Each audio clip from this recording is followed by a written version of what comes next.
down on your screen preview. It says I'm on, but I'm not recording yet, right? Yeah, I am. Okay. What do you click? Go live? Yeah. Just clean it up and you don't have to repeat it all. You can always go in later. Uh-oh, the camera. Okay. Where's my mute thing?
Where they?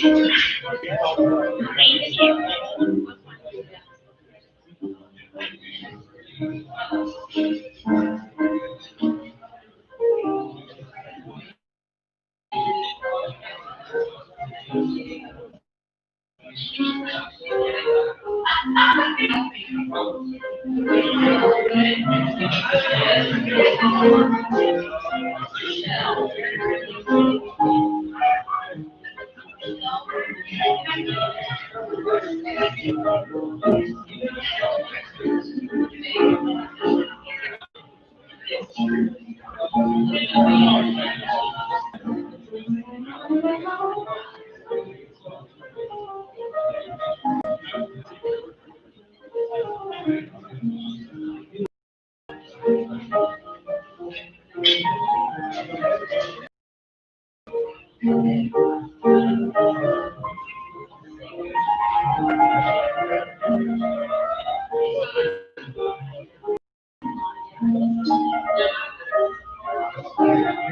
you.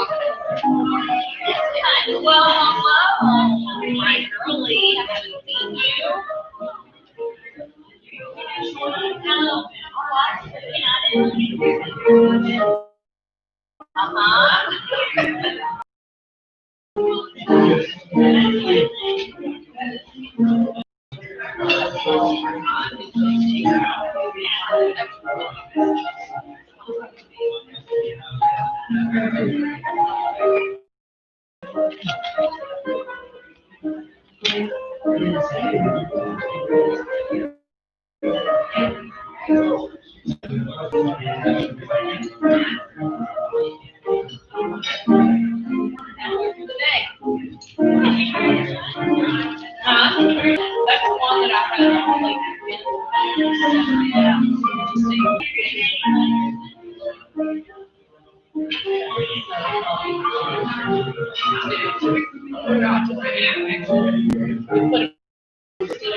Over there too.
I sure appreciate you. Okay.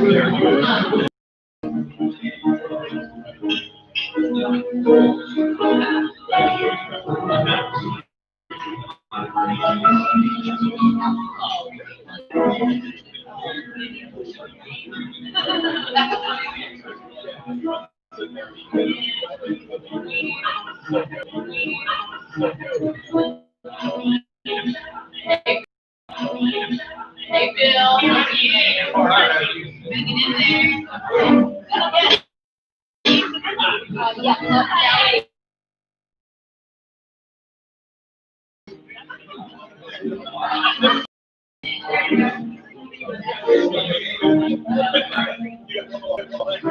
Yeah.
Yeah, yeah, Sarah and I figured out what the issue is.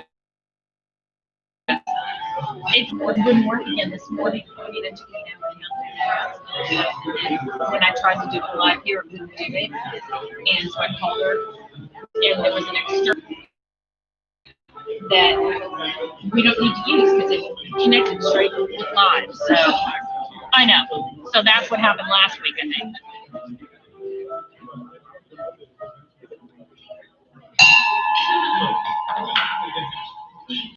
I'm Pamela Walters, and this is Continue Enjoying.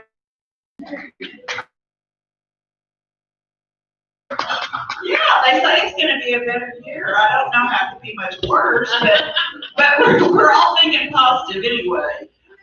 But yeah, who is they? They is us, unfortunately. So, okay, welcome to Rotary today. We're so glad you're here, especially these brilliant high school students, which is always so thrilling. I'm just fascinated with them. But we also have Alzheimer Alliance here today, and that's one of my fondest places. So anyway, if you would, make sure your cell phones are turned off so you don't get in trouble.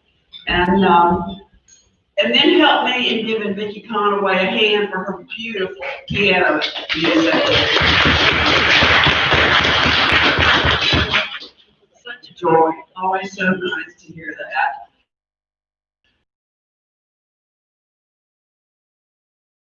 To lead us in the national anthem and the Pledge of Allegiance. Let us face the flag. I pledge allegiance to the flag.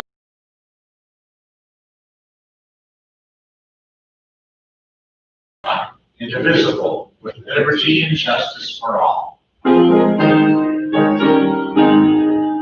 Oh, say can you see by the dawn's early light, what so proudly we hail as the twilight's last gleaming, whose broad stripes and bright stars through the perilous fight, for the ramparts through the perilous fight, for the ramparts we march.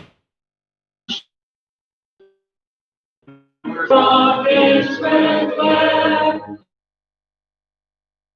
now bursting in, we through the Star-Spangled Banner yet wave, for the land of the Play ball. Okay. Now then, if Dr. David Nichols will come forward, he'll lead us in the invocation and the introductions of our guest today. Thank you, Pamela.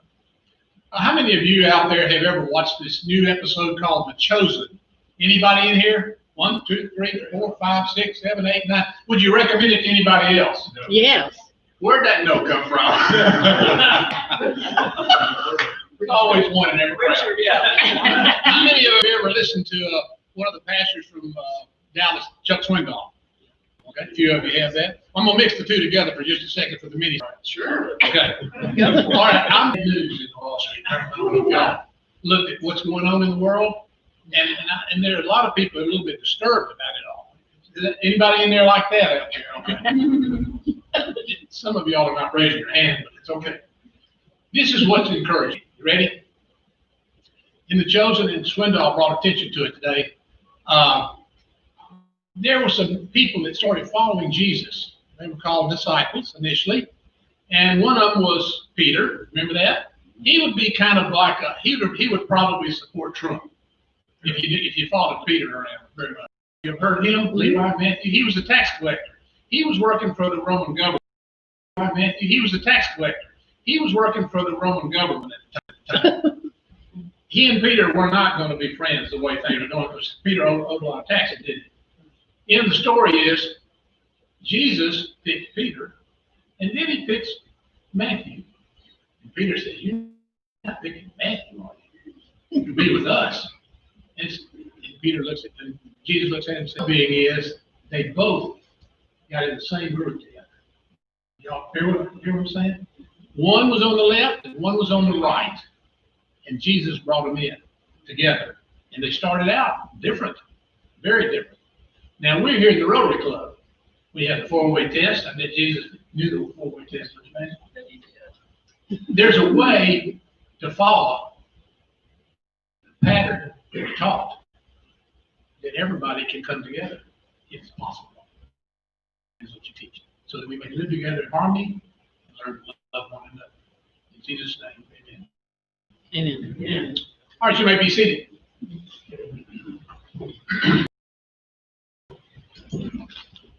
Do we have any Rotary guests here today? Anybody from another Rotary club? Anyone here from another Rotary club? Stand and shout. We probably have some guests here that you brought with us. Let's start back here. Or start here at the front table. You got to wait just a second. We got to start. I have two guests with me. One's been here twice, one's been here 3 times. They're also married.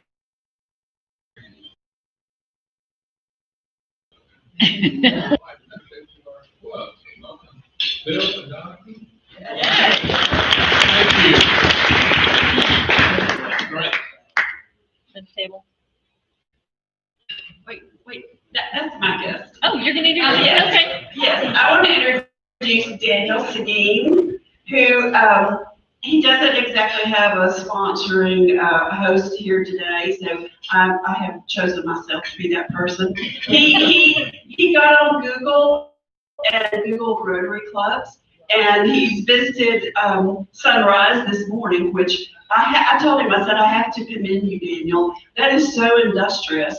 I didn't want to say there's not many people that get up and go somewhere and get there at 6:30 a.m. But I'm impressed, and we're so thrilled you're here. And we know you'll choose Tyler Rotary because it is the Rotary Club of Tyler. Anyone else? Yes. I've got 2. Pat Janis from Cables Roofing, and you're in the commercial side. Is that Yes. correct, Pat? Okay. He was to have come the other day with Mike Yanis, but was not able to. So Pat's here as my guest this week. And then I also have Brian White as my guest. And most everybody knows Brian. And I think Glad to have that's y'all everybody. join us today. Anyone over here? Keep going. Yeah, I have a guest, Rachel Nolan, and she's interning with me right now. She's in California. And she's moving.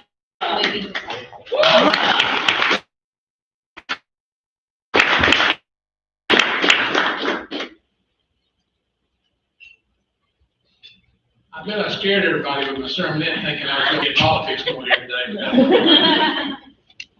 I think that's everybody except our students, and we'll have a special introduction for y'all in just a few minutes. The greeters for the day, JB3, where are you? There you are, back there. And I think I saw Colby, yeah, for a few minutes. So thank all of you, everybody, for chipping in. It was, it's always nice to see those beautiful faces when we come in the front door. Okay, I think we have this week in history, but I don't. He knows KTBB, and he is our radio personality, darling, and one of the most special history.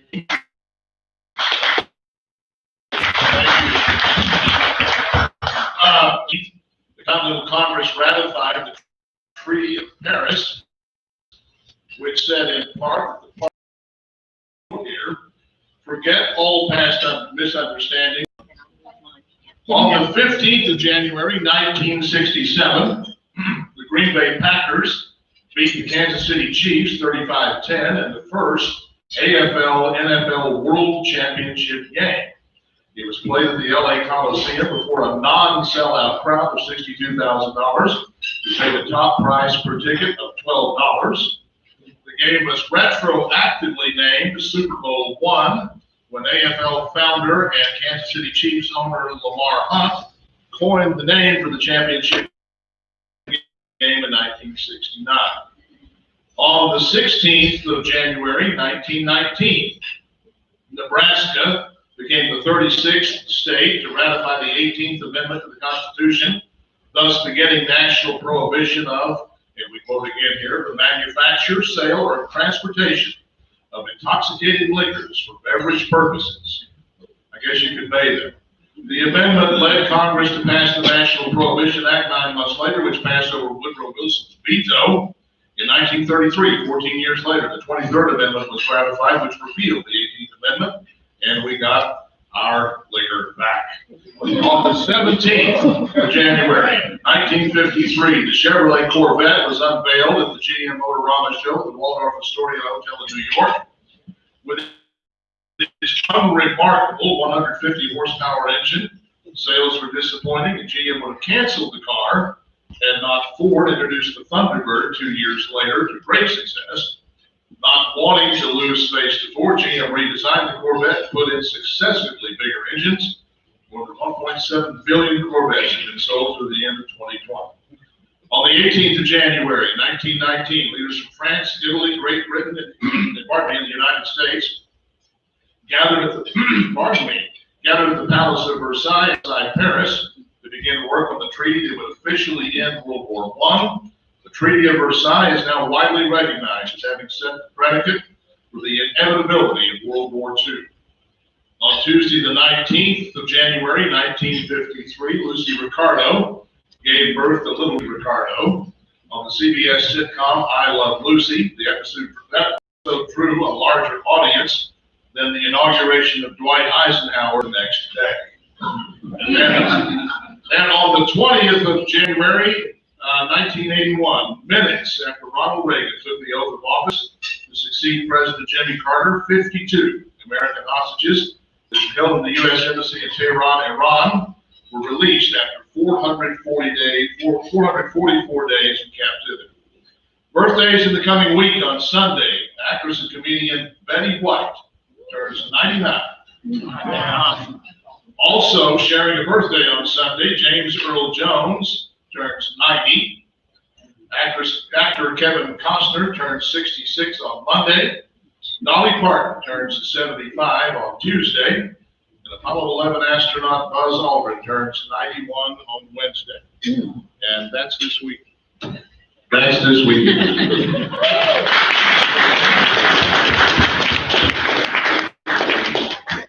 Paul, thank you so much. That's always one of the highlights of our meeting. And I just have to say that my very first date was in a Chevrolet Corvette. I won't say the year, so, okay. All right. All right, now then, if Birch and Keating will come forward, we'll get the special introduction of our high school outstanding seniors. Hello, everybody. Thank you for all coming, and we're going to be recognizing Grace Community School. And with the counselor, Kelly Bell, and the principal, Lanny Witt. And today we will be recognizing the first senior female, and her name is Anna Olson. Would you like to come up, please? And why she was selected by Grace Community School, 9th through 12th grade. She is a Cougar athlete, state runner-up in orchestra. Her mother just told me, because we didn't know where she was going to go to school, she's applied at SMU to hopefully major in music. Can we all welcome Anna?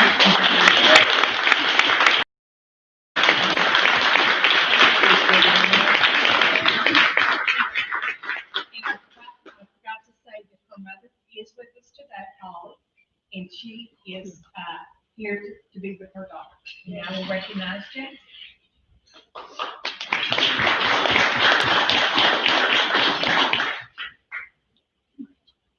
Our second senior we would like to hear about is Jackson Connor. Jackson, would you please come forward? He's right there. He's sitting right by you, Sonny. He's sweating. He's ready.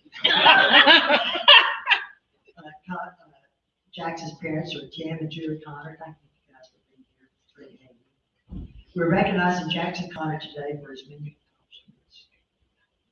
Texas Bank and Trust Student Board of Directors, Student Legacy Captain, Best Actor, District 1 Act Play, Drumline Bass Captain, Choir Tenor Section Leader. He plans to attend Wheaton College and major in political science. Congratulations.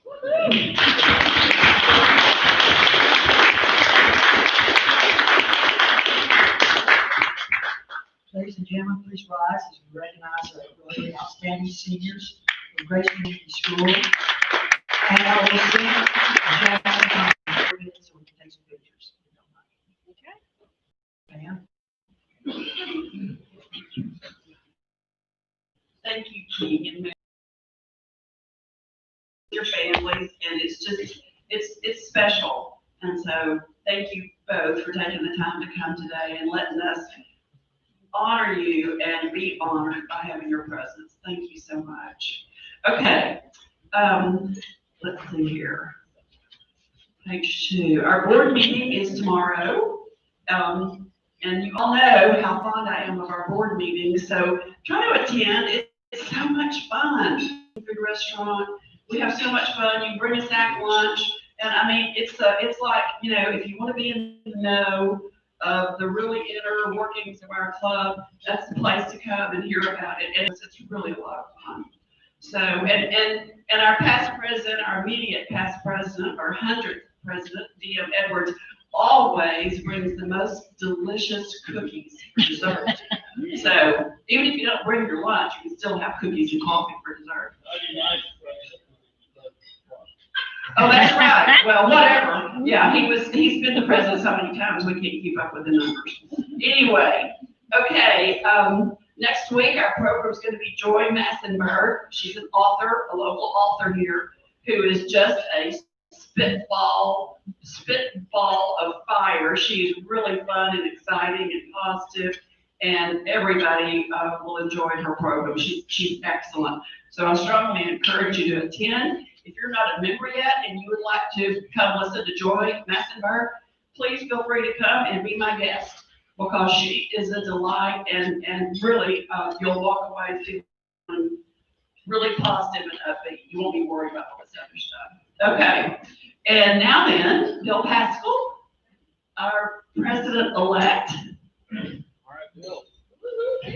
Will come forward and introduce our speaker today. Thank you, President Walters. I did something that I should have done last week. I wrote down the name of our speaker so I won't forget their name. And I'll tell you what, those two guys that we had here last week, I will never forget their names for the rest of my life. Glenn Jones and Tim Nett. But anyhow, today's speaker is LuAnn, and she is a licensed clinical social worker with academic concentration in mental health, Alzheimer's, and various other types of dementia. And she has several years of experience serving those in hospitals, senior living hospices, and is a passionate advocate for senior adults and meeting their needs. She graduated from Stephen F. Austin with her bachelor's and master's in social work. several certifications in dementia care and is a Texas Oasis dementia trainer. She conducts for hospitals, law enforcement, caregivers, churches, and volunteer. She also works with retail establishments. He told me I had the wrong logo, so that could have been kind of embarrassing. But anyway, so we're going to be talking about a lot of different dementias. How many people out here think that Alzheimer's is like the only dementia? There's actually about 100 different dementias. Alzheimer's is the most common, and women are more at risk of getting Alzheimer's than men are. And you're higher at risk of getting Alzheimer's by the age of 85. There's a 50% chance that one of us could get Alzheimer's. There are 4 kinds of people in the world: those who have been caregivers, those who currently are caregivers, those who will be caregivers, and those who will need caregivers. Anybody in here right now a caregiver for somebody? Okay, well, y'all are my heroes because this is a really hard journey, very, very difficult. And I was at a support group at 10 this morning, and I was talking to caregivers and helping them build skills, because what you have to do is build skills in order to care for that person. And those people that are caregivers, I can't stress this enough, to take care of yourself, to understand the symptoms and progression of a disease, to build support in caregiving, build skill in communication and interaction. You need to really understand what's going on in the brain. And my presentation today is going to be talking about what is going on in the brain with these different dementias. You need to definitely identify local resources. The Alzheimer's Alliance of Smith County is 24/7. We do have a lot of programs available to get help in the home. Now, everybody's got a little bag of some handouts. If you could get your bag out, there's a little notepad and a pen. We're going to do something fun before I get into the presentation. And what I want you to do, and I want y'all to think about this, but I want you to name 10 body parts spelled with just 3 letters, okay? And does anybody have a clock? Let's say 1 minute. I've got it. Huh? I've got it. Okay, thank you. 10 body parts that are just 3 letters. I bet you these smart students can do this. We're going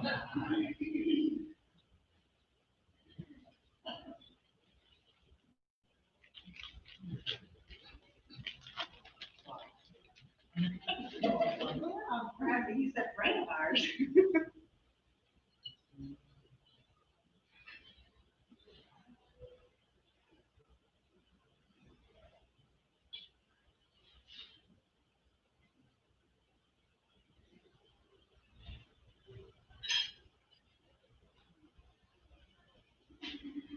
That's a long minute.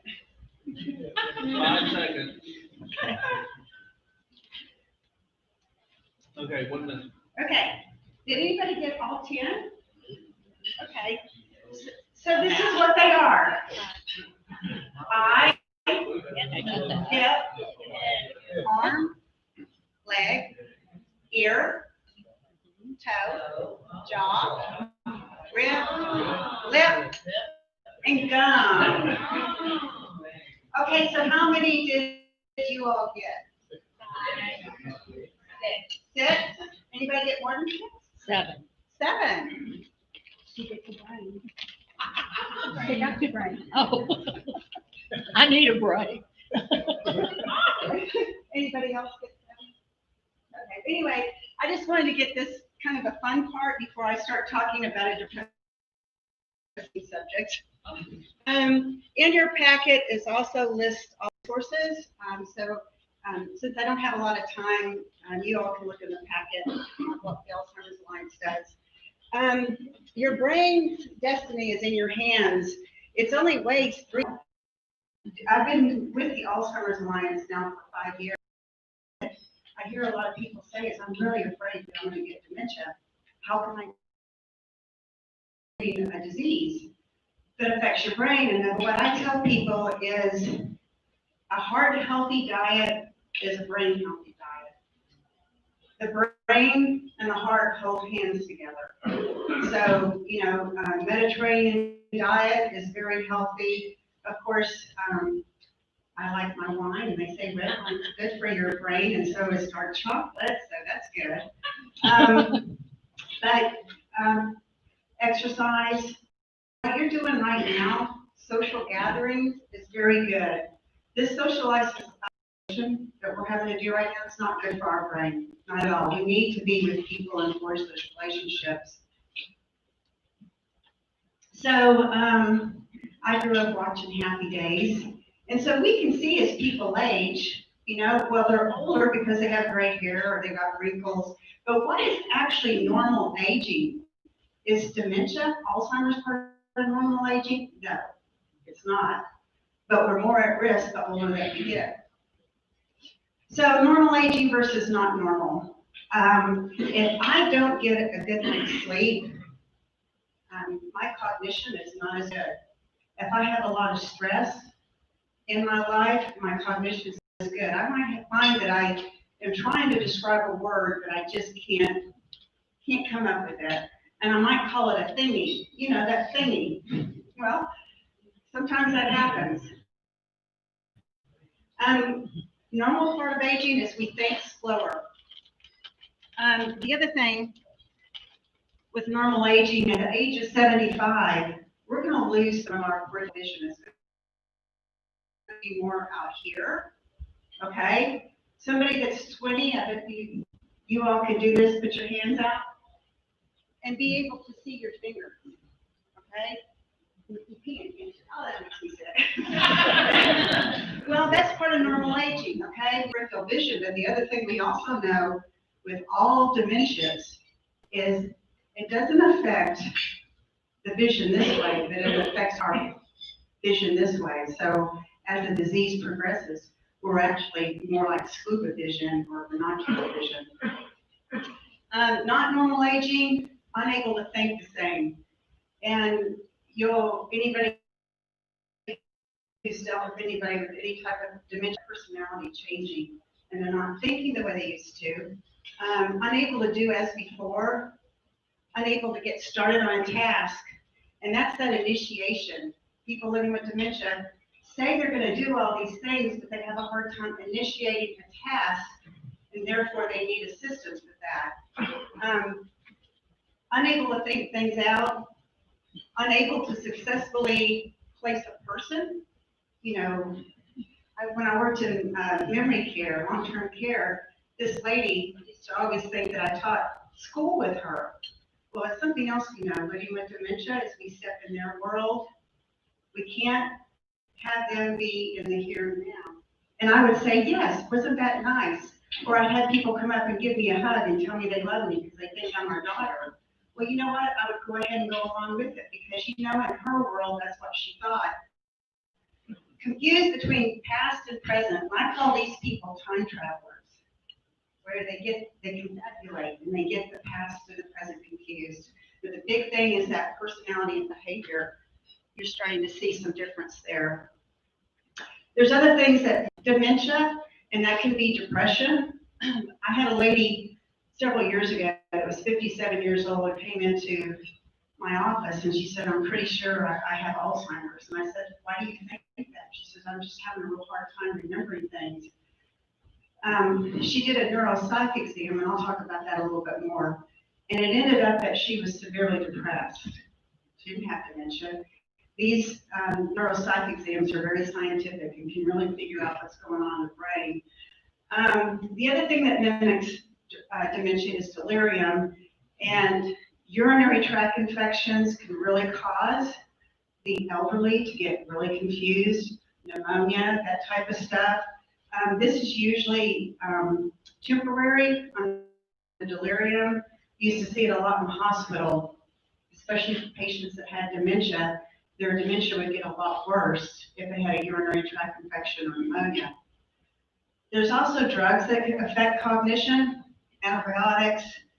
You can read them up here. There's just a lot of them.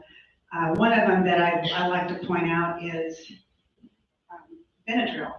And I used to take that to help me sleep at night, and that is not good for cognition over a long period of time. It's really good for itching, that type of stuff, but it's not a good drug for helping you sleep as far as your cognition. Now, I put this out here, digital dementia, and what we're doing is we're outsourcing our brains to our smart devices. Okay, so we know that research says we can handle 5 to 8 things at one time. We call that multitasking, okay? But really, we're resetting our brain every time. Let's say you're on the phone, or you're in your kitchen, the phone rings, you go get your phone, get off the phone, and now you're wondering why you're in the kitchen. Why did I go in there? It's kind of, you're resetting your brain. So what I want everybody to do is I want you to get a fist, and put your right fist, put it out here. Now, put it up to your chin. Okay, and that's just the point that I'm making. Would you like to pass out the brains to everybody?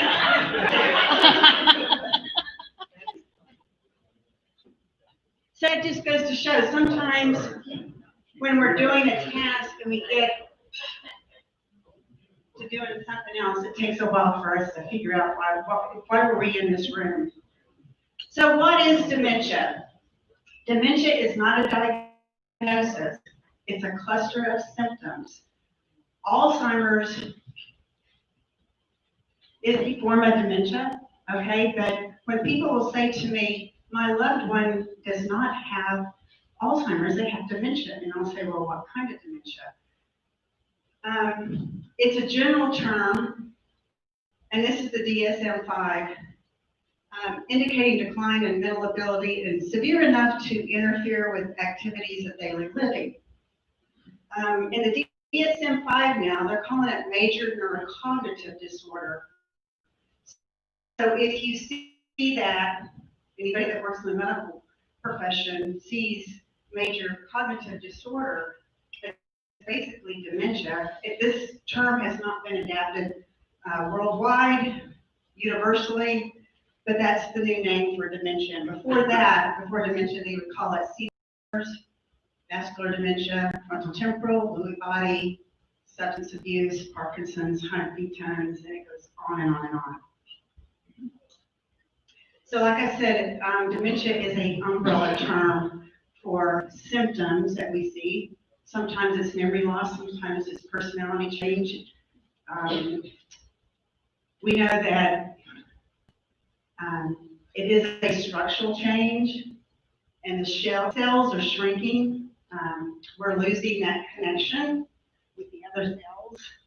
And what happens is, this is where we start seeing change, not just with Alzheimer's. I also put in here that they can shine when least expected. It's a chemical rush. So anybody in here ever watched the movie The Notebook? That's a good example of a chemical rush. So he's dancing with his wife. She knows who he is for a brief period of time, and then all of a sudden, so that's what I talk about as far as a chemical rush. And we see it all the time. And I tell caregivers to embrace that, because you have your loved one for a short period of time. Dementia does not equal Alzheimer's, and it does, this is kind of sad, but Robin Williams, and I also have a very good friend that speaks with me. His name is Don Kent. He's got, if COVID was not out, he'd be here with me. I like to bring him with me when I do presentations. But his first, there's 4 truths about dementia. At least 2 parts of the brain are dying. It's chronic, can't be fixed. It's progressive and will get worse, and it's terminal. So there's no pill that you can be given to cure. There's no cure for any of the dementias. The other thing that we know is that all dementias attack the left side of the brain more than the right. On the left side of the brain, we have our language, our speech, and understanding content. And about the moderate stage, that person living with dementia is missing every 4th word. Okay, and so what do we do as care partners? We talk a lot, and we try to get them to do one task at a time and slow it down. On the right side of the brain is our rhythm, music. That's something that you can use with people with dementia.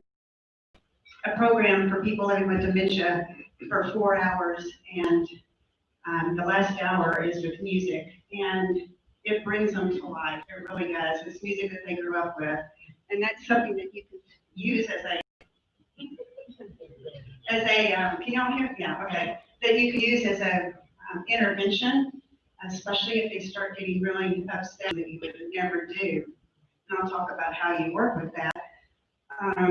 Is you step in their world, but you also validate. Sorry, I misplaced it. You take the blame and validate. But so that music is really important on the right side of the brain. So that rhythm and chit chat. Any of y'all ever been around some of the conversation? Okay, that's on the right side of the brain. They think they're engaged in a conversation, speech, vocabulary, thinking, memory, judgment, abstract thinking, motor skills, perception, language, and attention. This is a slide that kind of shows all the different lobes, and with Alzheimer's, it starts in the temporal lobe, and that's the hippocampus. I know.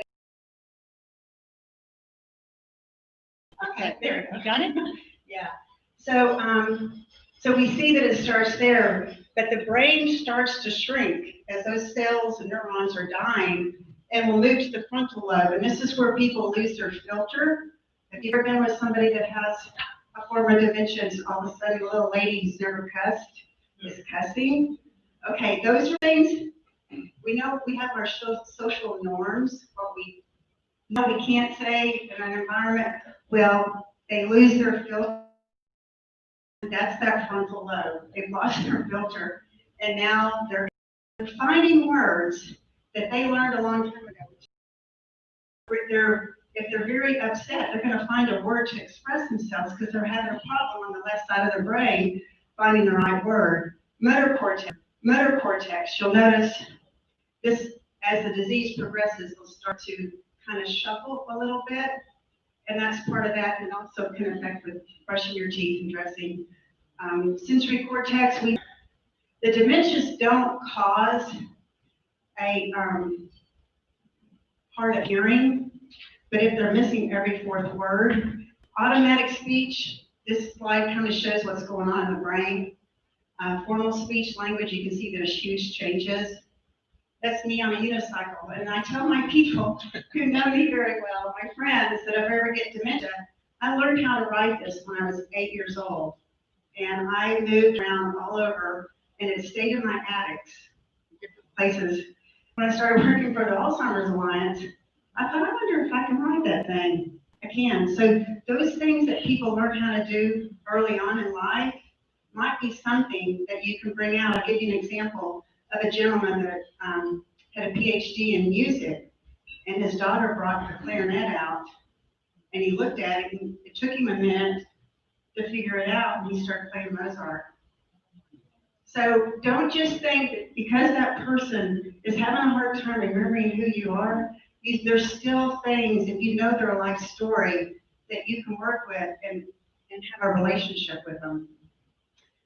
The limbic system, this is real important with all dementias, okay?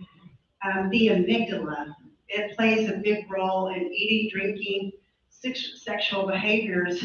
When you think of, anybody here scared of snakes? Okay. What would happen if I threw a bunch of snakes on you? Would you want to think about it for a little bit? Should I run? So that amygdala with people living with dementia, they're in survival mode.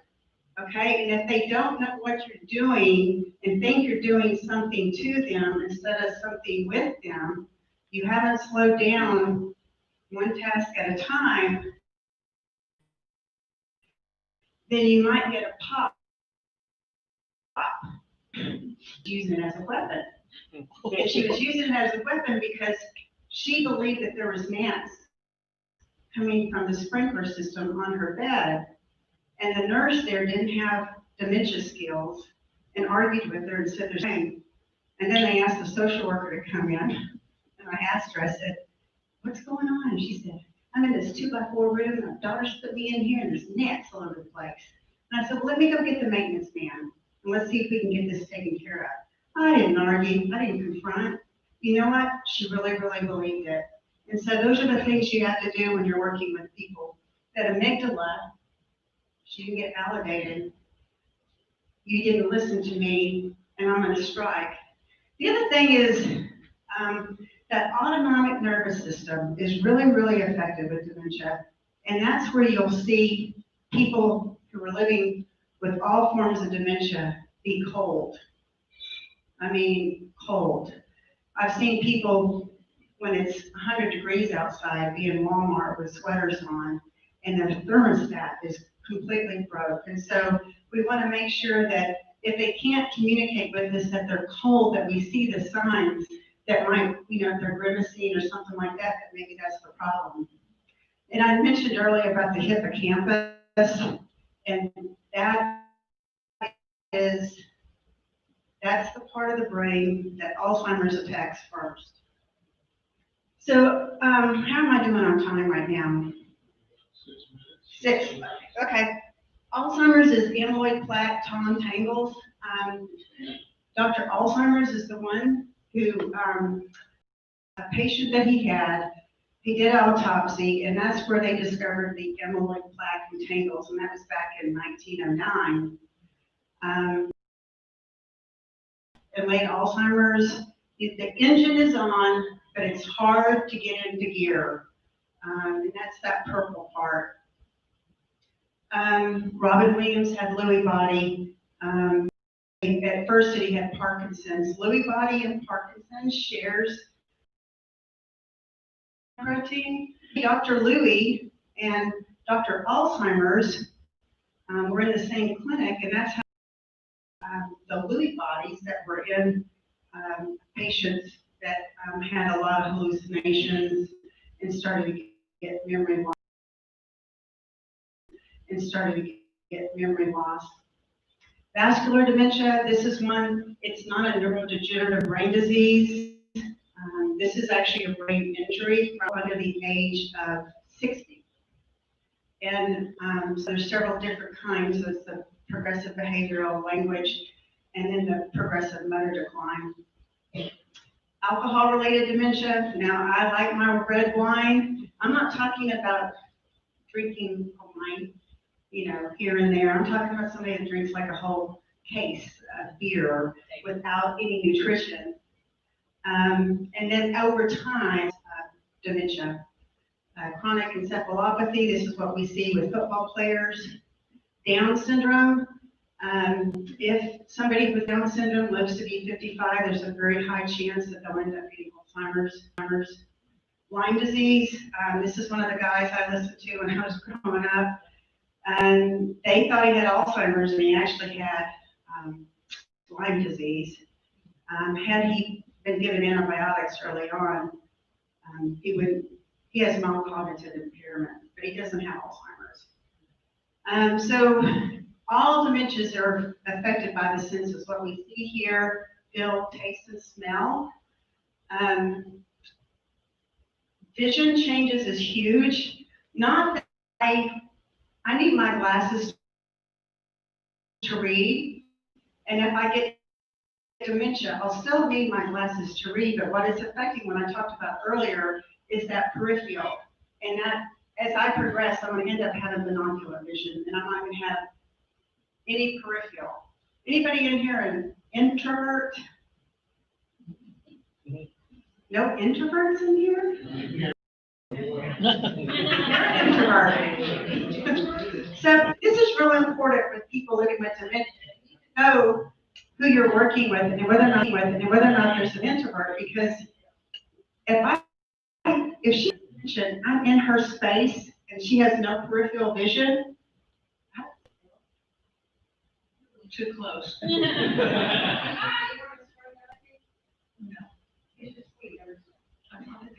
extrovert. Now, we already know that, if I have dementia, let me ride my unicycle until it affects my motor cortex. But I'm also an extrovert, so give me a hug if I'm having some anxiety, okay? But it's real important that we treat everybody individually, know a little bit about that person. And I think, the other thing I'm gonna say is people pay more attention to what they see than what they hear. Okay, if I'm missing every fourth word, and Brian, you're just had your last nerve with me, you've repeated over and over again, give me a really ugly face. And I have dementia. What's wrong? What's wrong with you? Now, you might be tired of having to repeat what you say, but the important thing is that you have a smile on your face because they're gonna pick more on how you look than what you're saying, especially in the moderate to late stages. And I think we're probably done on time. Does anybody have any questions? Yeah. Question. Do you have suggestions for family caregivers where you have one or more family members that, shall we say, are not good? It does. The goal is to get everybody on the same page. But it doesn't, we're all humans and not part of family dynamics. You know, that what I always say, I'm working with a family right now. Of course, I'm having to do it on Zoom, but I have all the on the brain and how can we best help this person who's in brain failure and understand it? Because I think when you have the education of what's going on in the brain, then it's like you have empathy, and empathy is really, really important. You know, that person with dementia they don't understand you. And so if we have healthy brains, we need to work with this disease together. But there's always an agenda with families. It could be financial. And so it makes it difficult, and it makes this journey even more difficult when family members aren't together. You know, I always say if you can come to the Alzheimer's Alliance, we can work with the family. But it doesn't mean it's going to work. Any other questions? Very informative. LuAnn, thank you so Great. much.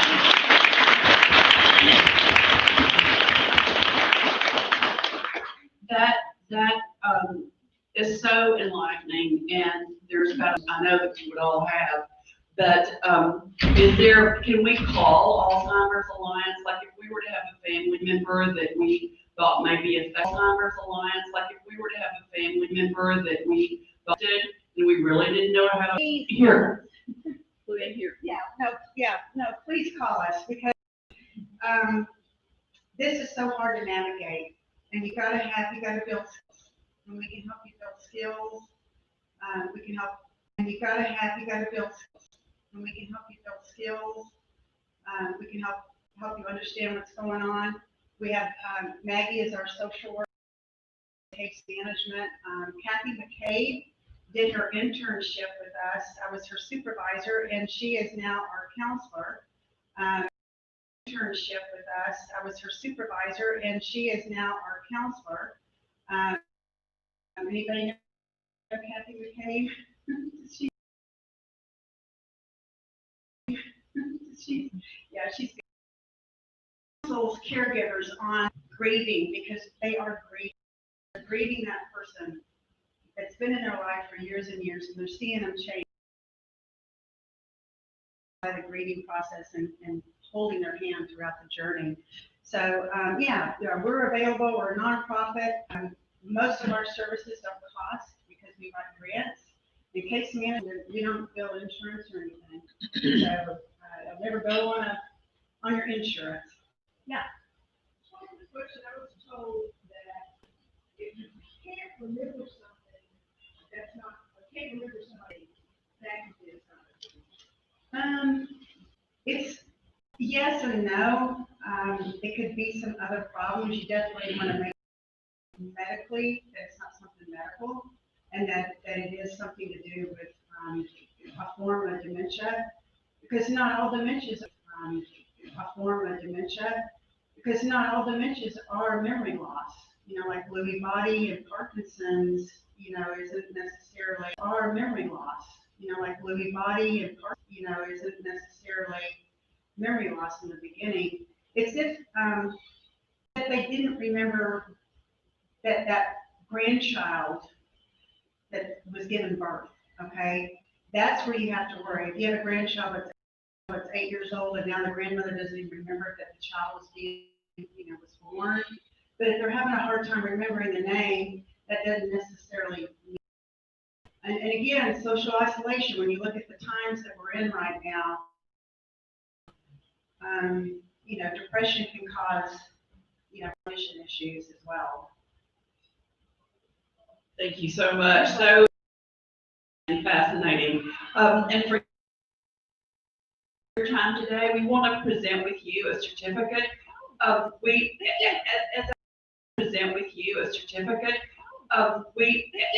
As our guest, we make a contribution to the Literacy Council on your behalf, and so we want to thank you and let you know that, so that hopefully you'll feel proud and.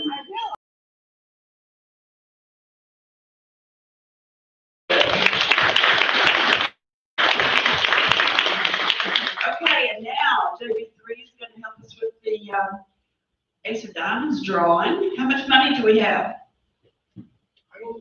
Okay. $1,654. $1,600, and if you bought a raffle ticket and your number is drawn, you get to go draw. If you draw the Ace of Diamonds, you get half of the $1,600. The other half has to come back to the club.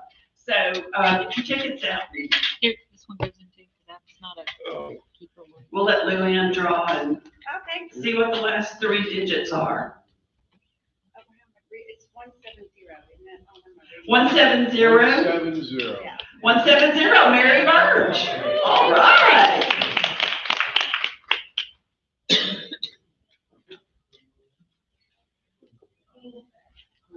King of Spades. Better luck Okay. next time.